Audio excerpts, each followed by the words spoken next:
sure I'm live.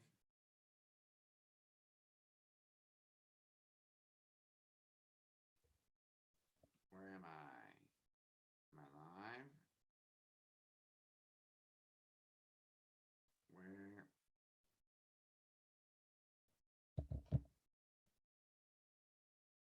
Hang on, just waiting. Ah, there we go. I'm live now. Okay, here we go.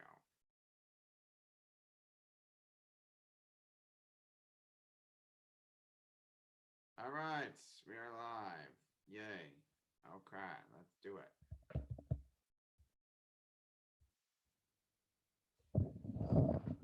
All right. Good morning, everybody. Let's see. How are you all doing today in the wonderful world of our welcome to open office hours. We're doing this a little bit differently due to the coronavirus. Normally I would be at work. Today I'm at work, but I'm at home, as you can see by the fabulous bed in the background. So this is the home workstation of me, Seth Greene here. I got my computer. I got borrowed a rolling desk from work and have my desktop computer set up in our bedroom here at home. Oh, hi, John. Hi, honey. Hi, Patricia. Hi, Chris. Hi, everybody. Thanks for joining us today. I thought instead of normally we go through lots of direct mail, we go through lots of split tests that we're running online and show you how things are working. Rather than doing that like we normally do today, I thought I'd take a minute and instead instead of showing you what we're doing or showing you what we're up to, I thought let's talk about you. What is going on with you? How are you adjusting to the new abnormal? What is everything that is going on for you? How is that working? Super glad that we are able to continue to work and serve our clients despite my staff that is physical here in Buffalo. They are now all working from home, and our other folks in our other offices around the country and literally around the world are obviously all working from home as well. So I'm super glad that we can do our jobs with a computer and an internet connection, and we don't have to physically go into work. We're not serving food. We're not in, and the majority of our clients are also able to work remotely. We've got 2 or 3 like orthodontists who can't see patients right now.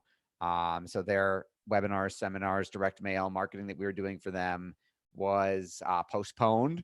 And that's we have one client in the home services business who can't serve their customers right now, but everybody else is pretty much a professional practice or e-commerce and is able to work remotely.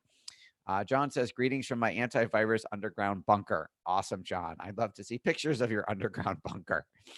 I'm not sure if you're just being funny or if you actually have. I wouldn't put it past you to actually have one. I'm sure it wasn't originally designed as an antivirus bunker. It was probably designed as a hurricane or tornado or wherever you are, tropical storm bunker, but is now serving a dual purpose. So how are things going for you? How is your business doing? How is your marketing efforts going? We've had some ups and downs in the last couple of weeks. Obviously, the adjustment to working at home for a while, we are seeing more traffic than ever before because everybody's home and when people are on social media and especially Facebook a heck of a lot more. We're seeing increased responses to our LinkedIn marketing as well because more people actually have time to check their LinkedIn messages, which apparently they weren't doing as much as we would have liked before. And hi, Linda.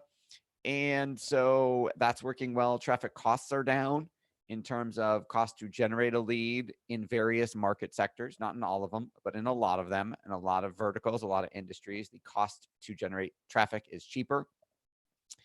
And then on the flip side, Facebook and the online media portals, for lack of a better term, are becoming more and more restrictive in terms of what you can say. Yes, we are well. Hope you are well too. We're drinking our passion for life. We are noticing we have had a number of ad accounts get shut down, some of which were blatant mistakes by Facebook's caught up in Facebook's automated system, and we were able to get some of those reinstated. And then some of them they shut down because we temporarily were running Corona ads. We didn't say, hey, due to the coronavirus, you should talk to the financial advisors that we're promoting. However, we had an ad that previously had been working for months and months and months about how to crash proof your IRA. And Facebook was happy to take our money and service leads and didn't have a problem with it. But now that the market actually crashed, now they're upset and saying, hey, you're taking advantage of current events. And I said, well, we've been saying the market's going to crash. You didn't have a problem. Now that we're right, you got a problem with it. We also tried different images in our ads. Previously, we were using images from the Great Depression. We recently switched to using images where there was a bill, a $5 bill, and Abraham Lincoln was wearing a mask, and those got banned. That was too topical, apparently. So we've gotten all our ad accounts reinstated except one last one to go. We're still fighting Facebook on that one, or we'll create a new ad account for that person. And we've switched back to, we had a page, one of our fan pages got banned. Not market domination, but one of the ones we created for our clients was banned because it had too many posts related to the stock market crash. Although how you can't do that, I don't understand. So we're looking at building some new ones. We're pivoting in that department, and we're going back to the original ads we ran through the original page that we built to kind of be our workaround, and hopefully Facebook will cooperate with us.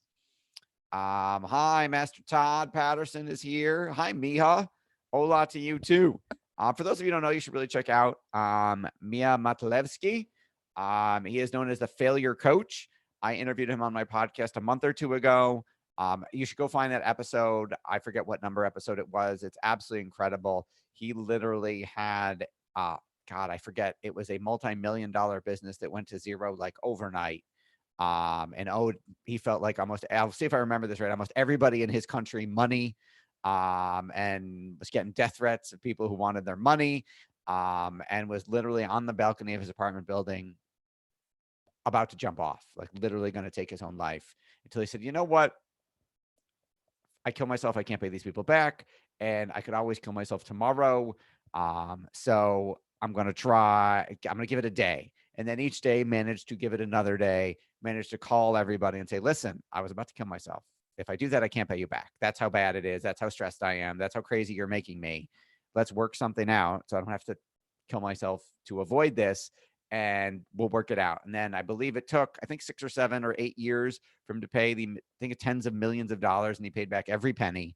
And then built another multi-million-dollar successful business in a different industry. So go find that episode on Sharkpreneur. He says, very good memory. Awesome. Got it right. So that was one of my favorite podcast episodes. I think my favorite quote that he said during that episode was, you need to build, I said, like, what is your best advice? I mean, given the fact that you were prepared to die to avoid the stress of a problem, what was the most important lesson you learned? And I believe his answer that I wrote down was, you need a healthy relationship with failure. You need a healthy emotional relationship with failure, because you have to fail your way to success. Nobody hits a grand slam home run the first time, and you have to recognize failure is learning. Failure is you're getting one step closer to the success, and to realize that you are not your problems, challenges, opportunities. You are not, that isn't you as a person or a soul. It's a temporary situation. It's only permanent if you make it so. So I thought that was absolutely phenomenal advice. Hi, cousin Melissa.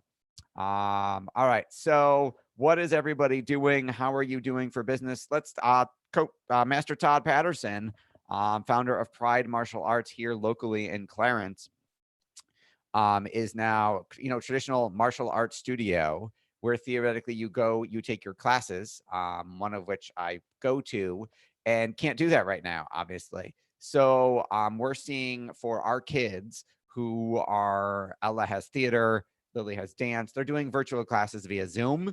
So she has multiple times, depending on the day, they have multiple classes where they're going and still practicing and still learning and still working on their recital or their show.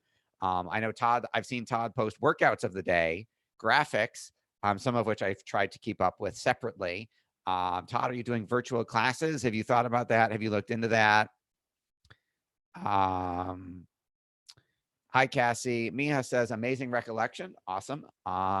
Still waiting for you to book your LN Live.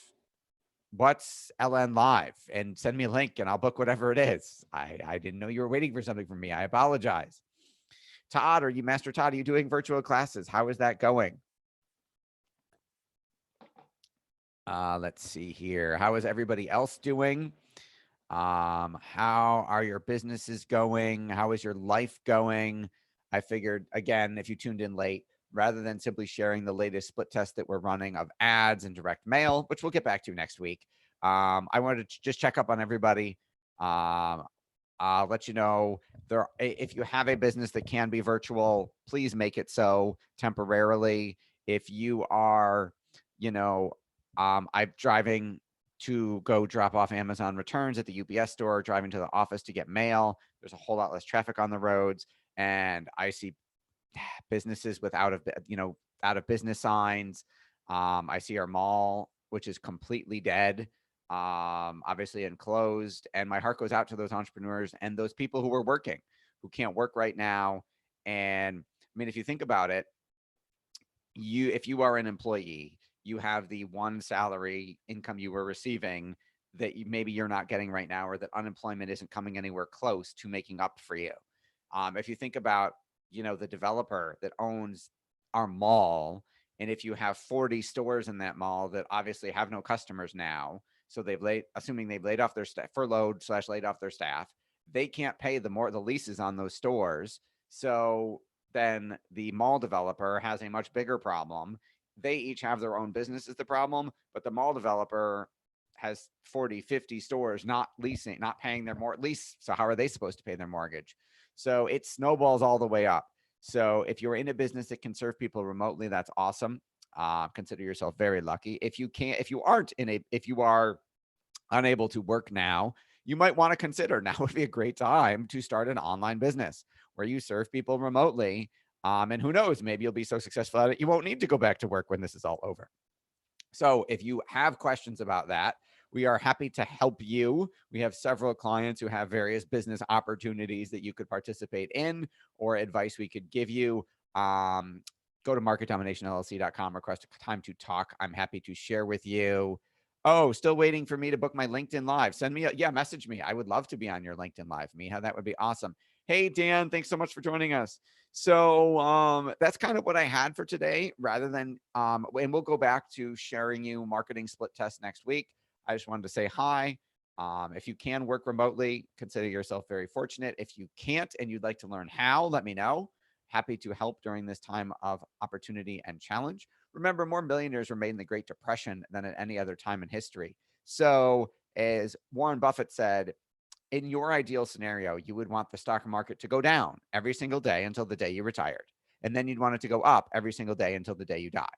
You would want it to go down every day because you weren't done buying, because you were still working. And you would want it to go up every day once you were retired because you were taking money out. Now, obviously, that doesn't happen and it's not realistic. And emotionally, most people couldn't stomach all the way down until they retired anyway. But you can't buy low and sell high if it never goes low. So there's lots of buying opportunities. I'm not giving investment advice on the Zoom. There's lots of buying opportunities in many places, whether that is investments or real estate or starting a business that works remotely. If we can help you in any way, shape, or form, let me know. Thanks all for participating. And next week, we'll back to our regularly scheduled content where we talk to you about marketing lessons we're learning, split tests we're running, so that you can implement them in your business. Thanks, everybody. Stay safe.